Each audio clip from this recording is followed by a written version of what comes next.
Bonjour. Ça va bien? Oui. You gave us a meeting in this hotel, the St. James Hotel here in Hollywood. Does this place have a special meaning for you? No, it's just close to my house. Yeah? No, I like it because there's lots of imitation Tamara de Lempicas, who's actually one of my favorite painters. And I like Art Deco, which is the design of it. As far as hotels go in Los Angeles, I think it's one of the prettier ones. It's very nice. Yeah.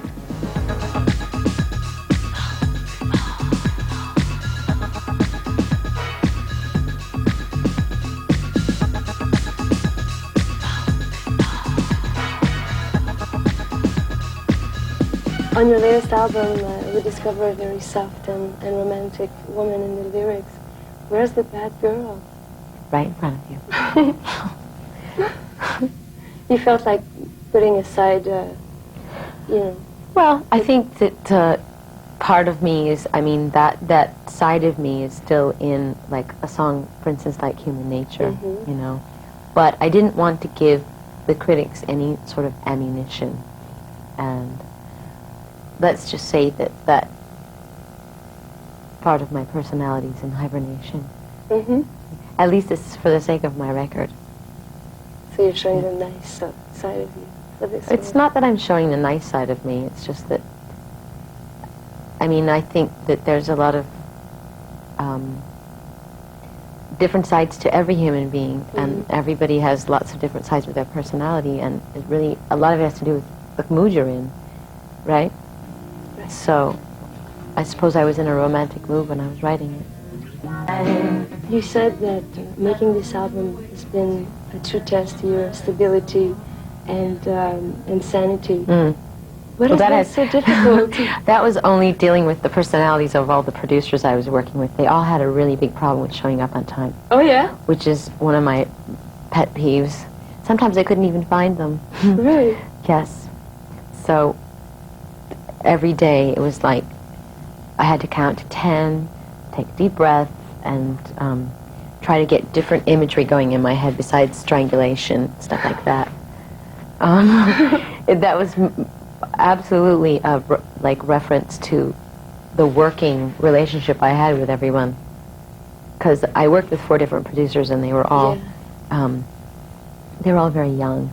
Just put it like that. You had to babysit them. Yes. So throughout the album, there's a beautiful mood. This same mood is there all along. How did you succeed doing that, since you were working with different producers? Since they were all driving me cuckoo?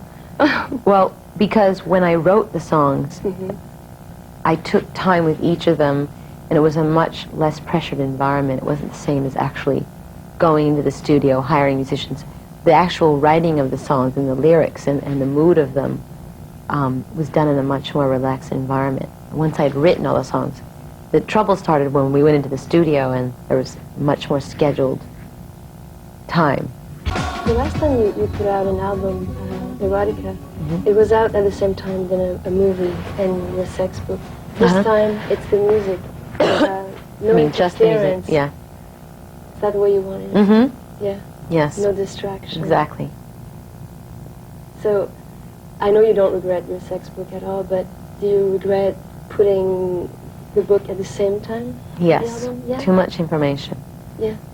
So people focused on that more? Yeah, definitely. Did you think people would follow you more? I didn't think that I knew that there was going to be people that were, to a certain extent, outraged, but I didn't think it was going to be that big, so much. I heard you say recently that you wouldn't sing anymore songs like Material Girl or Into the Groove. Does that mean that, like, some of your songs don't grow very well? Yeah. That's what happens. I mean, I didn't write Material Girl, so maybe that's why. How about Into the Groove? Well, Into the Groove I could probably see myself doing, but Material Girl I just couldn't. It would just be a joke. I'd start laughing and I couldn't sing it. Is it your sworn testimony that by coincidence alone you happened to date both Andrew Marsh, who died from a combination of sex and drugs, and the doctor who treated him for drug poisoning? Portland's a small city. I even dated a man who dated a woman you dated. Why is it so important for you to make it as an actress? it's important for me to be able to express myself as an actress, just like it is as a singer. And it's an art form that I'm inspired by and interested in. So when I cease to be, then I won't do it anymore. But I think it's an incredible medium, and I respect it. So. You also want to be a director? Yeah. Do you know which kind of movie you'd like to direct? A good one. No, I don't really. I mean, I think it would probably be something that I could relate to, and personally, something that I knew about, a subject that I knew about. Yeah. I know that you haven't been very satisfied with some movies that you've made in the past. Since you would like to be a director, would you direct a movie that you're playing in? No. No? That's too much work. But you would maybe be more satisfied and have control? No, but I think to be an actress, you have to let go of all kinds of control and just completely let go and forget about everyone in the room and be very submissive. And to be a director, it's completely the opposite. You have to know everything that's going on and be completely in control and have a very specific point of view and very dominant, and you're running the ship, and it's two different hats to wear, and I wouldn't want to wear both of them. I think one would suffer. So you will be playing in other movies next year? Yeah. So you trust these new directors you'll be working with? Not necessarily. What's the next movie you'll be in? I just did a movie called Four Rooms that Allison Anders directed. It's a Quentin Tarantino script, and he's producing the whole thing, and he's editing it.